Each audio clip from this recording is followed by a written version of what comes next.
Bismillahirrahmanirrahim. Assalamualaikum warahmatullahi wabarakatuh. Nama saya Muhammad Ashraf bin Muhammad Kahar. Nombor metrik saya adalah 22306-788. Baik, pada kali ini saya akan menceritakan pengenalan berkaitan dengan kejadian tanah runtuh. Tanah runtuh, bencana alam yang sering berlaku, boleh disebabkan oleh faktor semula jadi atau aktiviti manusia. Di Malaysia, punca seperti pendarahan kawasan tanah tinggi, perlombongan dan juga pembangunan tanpa kawalan adalah penyebab utama kepada fenomena ini.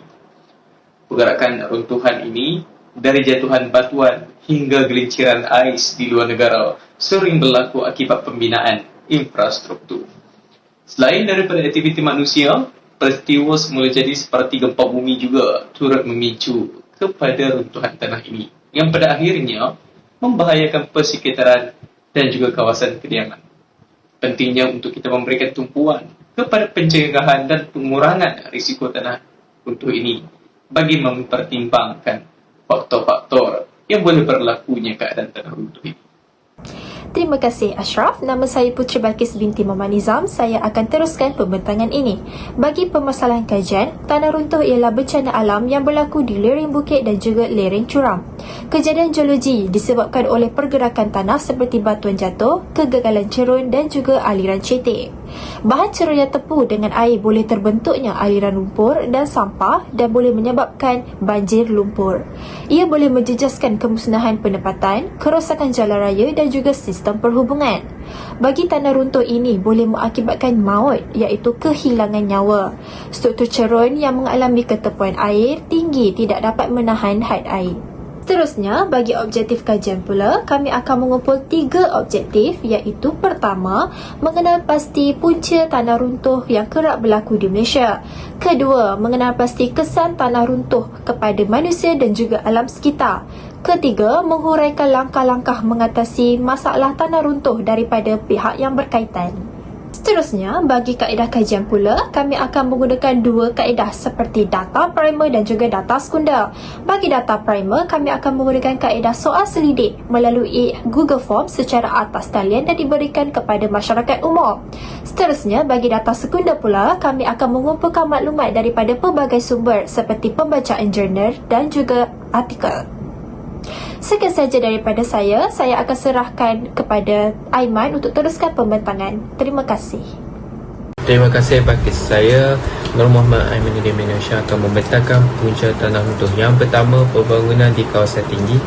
Pembinaan tidak terancang seperti pembinaan hotel, perumahan dan lebuh raya tanpa perancangan atau pertimbangan yang betul untuk keselamatan boleh membawa kepada pelbagai masalah.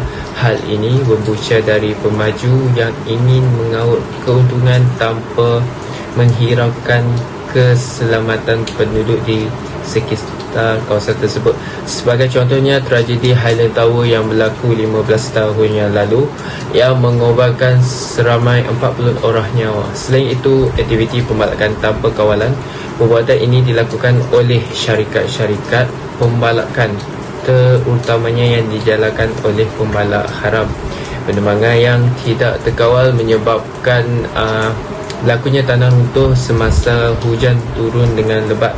Sebagai contohnya, kejadian tanah runtuh yang telah menyebabkan sesebuah perkampungan orang asli di Kuala Ipang, Perak musnah. Kerakusan manusia untuk mendapat kekayaan telah mengakibatkan penderitaan kepada manusia yang lain. Seterusnya, kegiatan ekonomi. Sebagai contoh, semasa masyarakat menjalankan kegiatan melumbung pasir, khususnya di kawasan sungai, pasir-pasir sungai yang dikaut dengan banyaknya untuk mendapatkan keuntungan yang berganda. Apabila sungai dikorek tanpa kawalan, aliran air sungai akan menjadi lebih deras. Kesannya, rumah-rumah yang dibina berhampiran tebing sungai terdedah kepada bahaya tanah runtuh. Sekian dari saya. Terima kasih. Terima kasih Aiman. Saya Wan Adlina Syahira binti Wan Zaidi akan meneruskan pembentangan ini. Saya akan menerangkan dengan lebih lanjut mengenai kesan tanah runtuh terhadap manusia. Kesan tanah runtuh yang pertama ialah kehilangan nyawa. Hal ini demikian kerana penduduk yang tinggal berdekatan kaki gunung atau kaki bukit berisiko tinggi untuk terkorban akibat tanah runtuh. Kebanyakan tanah runtuh yang berlaku akan membawa batu besar dan pokok dan tanah tebal bersamanya. Perkara ini mampu memusnahkan kediaman penduduk di kawasan kaki gunung, sekaligus menyebabkan nyawa mereka terkorban. Bukan itu sahaja, tanah runtuh yang berlaku di jalan raya di sepanjang kaki gunung juga boleh menyebabkan pemandu yang lalu lalang terkorban. Sebagai contoh, kejadian tanah runtuh yang berlaku di Batang Kali, Genting Highland telah menyebabkan 31 nyawa terkorban. Di samping itu, kejadian tanah runtuh turut menyebabkan kerosakan infrastruktur. Hal ini kerana lumpur, kerikil dan batu yang dibawa bersama oleh tanah runtuh boleh menyebabkan kemusnahan dan kerosakan harta benda yang serius. Infrastruktur seperti jalan raya, kereta api, bangunan dan sistem komunikasi berkemungkinan musnah dalam tragedi tanah runtuh. Misalnya, jalan turning Bukit Fraser di kawasan Bukit Telaga terpaksa ditutup akibat kejadian tanah runtuh. Kejadian tanah runtuh di kawasan tersebut telah menyebabkan kemusnahan jalan raya. Oleh itu, kawasan tersebut telah tutup kepada semua kenderaan untuk kerja pembaikan. Akhir sekali, kejadian tanah runtuh menyebabkan kos penyelenggaraan yang tinggi. Infrastruktur yang musnah akibat tanah runtuh memakan belanja ratusan ribu ringgit untuk dibaik pulih. Sekian dari saya akan serahkan kepada Aisyah untuk meneruskan pembentangan. Terima kasih Syaira. Nama saya Nur Aisyah Sofia binti Razuki akan meneruskan pembentangan saya, iaitu langkah untuk mengatasi tanah runtuh. Antara langkah mengatasi tanah runtuh ialah perancangan guna tanah yang proaktif dapat menghalang pembinaan di zon yang berisiko. Perancangan guna tanah ini menyumbang kepada daya tahan tanah runtuh untuk jangka masa yang panjang. Selain itu, program pendidikan masyarakat juga ialah salah satu daripada langkah untuk mengatasi tanah runtuh.